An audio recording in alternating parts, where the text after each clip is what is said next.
अक्षर ब्रह्म योग का वर्णन है। मां वेद्य पुनर्जन्म दुख आलय मशाश्वतम् ना कुर्वन्ति महात्मानः संसिद्धिं परमां गता। भगवान कहते हैं कि मुझ में मिलने वाली परम सिद्धि को प्राप्त हुए महात्मा जब मुझको पा लेते हैं तब वे इस नाशवान और दुख रूपी संसार में जन्म नहीं लेते। इसी को अक्षर पद कहते हैं। हमारा मन, हमारी बुद्धि और हमारी इंद्रियां ये सब अपने अपने ढंग से काम करती है। अगर इनको एक आदमी कोई रास्ता से चलाने वाला ना हो तो सब ऐसे बिखर जाते हैं जैसे कि अभी पाठ करते समय तुम लोग सब अलग अलग हो गए। इनको अगर एक करके रखना है तो उसके लिए एक रास्ता है, वो है अध्यात्म नित्या विनिवृत्त कामा। अध्यात्म का रास्ता, मन अपने ढंग से चलता है, काम तो सभी करते हैं, पर हम सभी रहे हैं, परंतु कोई आगे पढ़ रहा है, कोई पीछे पढ़ रहा है, राग बन नहीं पाए। राग तो तब बनती है जबकि हमारा अध्यात्म से संबंध हो। गाड़ी के चाक में बहुत सारे अलग अलग छोटी छोटी चीजें भी बड़ी महत्व की होती है। अगर चाक में कील ना लगी हो, कितना भी मजबूत चाक हो, वो गिर जाएगा और टूट जाएगा। एक कील का भी महत्व। ऐसे ही शरीर में इन सारी चीजों का महत्व तो है, पर उनको ढंग से कौन चलाए? तो उनको ढंग से चलाने का काम करता है अध्यात्म और परमात्मा की भक्ति।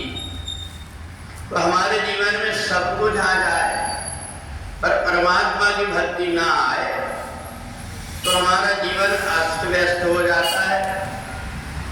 यदि थोड़ी देर और हम इधर उधर राग में अपनी अपनी खींचते तो ना ढोलक वाला बजा पाता और ना तो फिर मंजीरा वाले बजा पाता। ऐसे ही अपनी आत्मा का होता है। आत्मा फिर अपने आप शांत होकर बैठ जाती है, जिसको जो कुछ करना करने लगे। तो इसलिए अध्यात्म नित्या विनिवृत्त कामा, हमें अध्यात्म से जोड़े रखने का काम परमात्मा की भक्ति करती है।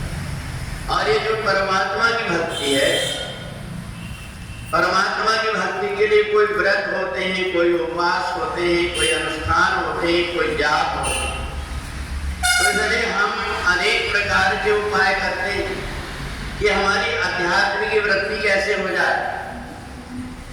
10 ब्राह्मणों को भोजन कराने से जितना पुण्य होता है उतना पुण्य होता है एक ब्रह्मचारी को भोजन कराने से, और 10 ब्रह्मचारी को भोजन कराने से जितना पुण्य होता है उतना पुण्य होता है कि एक कन्या को भोजन करा देने, और 10 कन्या को भोजन कराने से जितना पुण्य होता है उतना पुण्य केवल हम यदि कहीं बैठ करके और परमात्मा का चिंतन कर लेने उससे, और 1000 व्यक्ति बैठ करके परमात्मा का चिंतन कर रहे हैं, उससे 10 गुना पुण्य होता है एकादशी का व्रत करने से। तो शौनक आदि ऋषियों ने सूत जी से पूछा, ये व्रत का इतना महत्व क्या है? भगवान ने कहा, एक समय की बात है, जो महीना अभी चल रहा है मार्गशीर्ष का महीना, इसी महीने में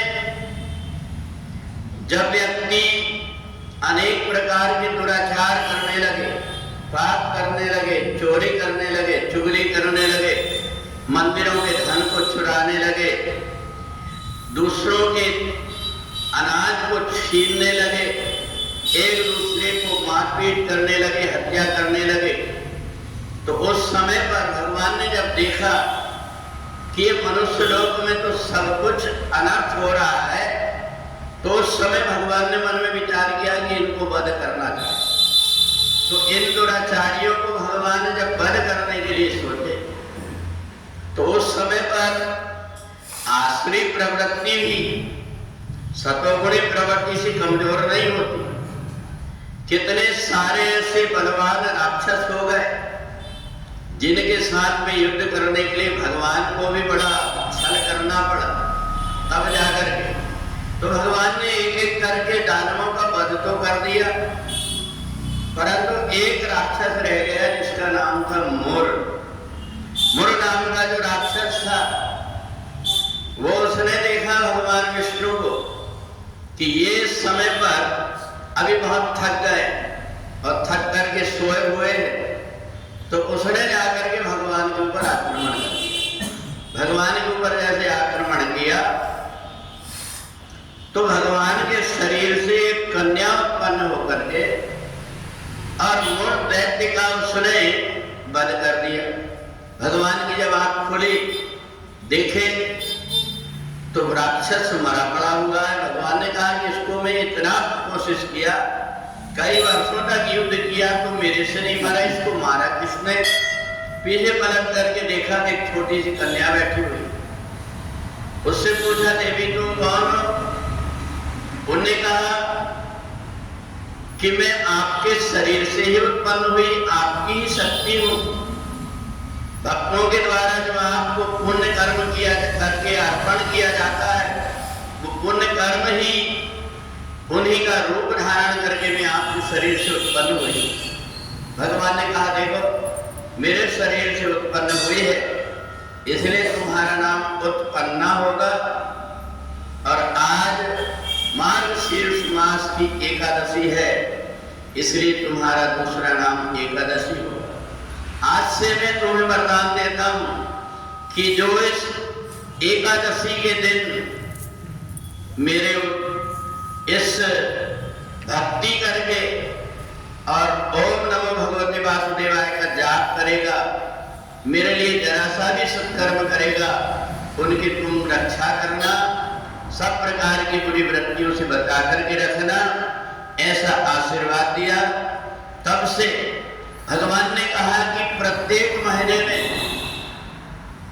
शुक्ल पक्ष में और कृष्ण पक्ष में दोनों में तुम्हारा आगमन होगा।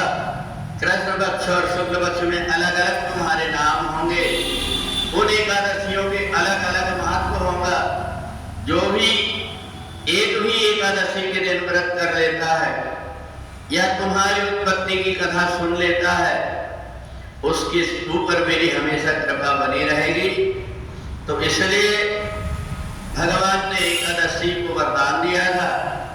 इसलिए जो व्यक्ति एकादशी के दिन प्रातः काल उठ करके और स्नान करके भगवान के दर्शन करके एकादशी महात्मा की कथा सुनता है, जैसी सामर्थ्य उसके अनुसार व्रत करता है और रात्रि में भी भगवान का स्मरण करके और शयन करता है, दूसरे दिन उठ करके जो एकादशी का पुण्य है वो फिर से भगवान के चरणों में या किसी के उद्धार के लिए समर्पित कर देता, उसका उद्धार हो जाता है। तो इसलिए अलग अलग समय पर अलग अलग महीने में जो एकादशियां हैं और लॉन का जो महीना उसकी अलग दो एकादशियां हैं, ऐसे मिला करके 26 एकादशियां हैं।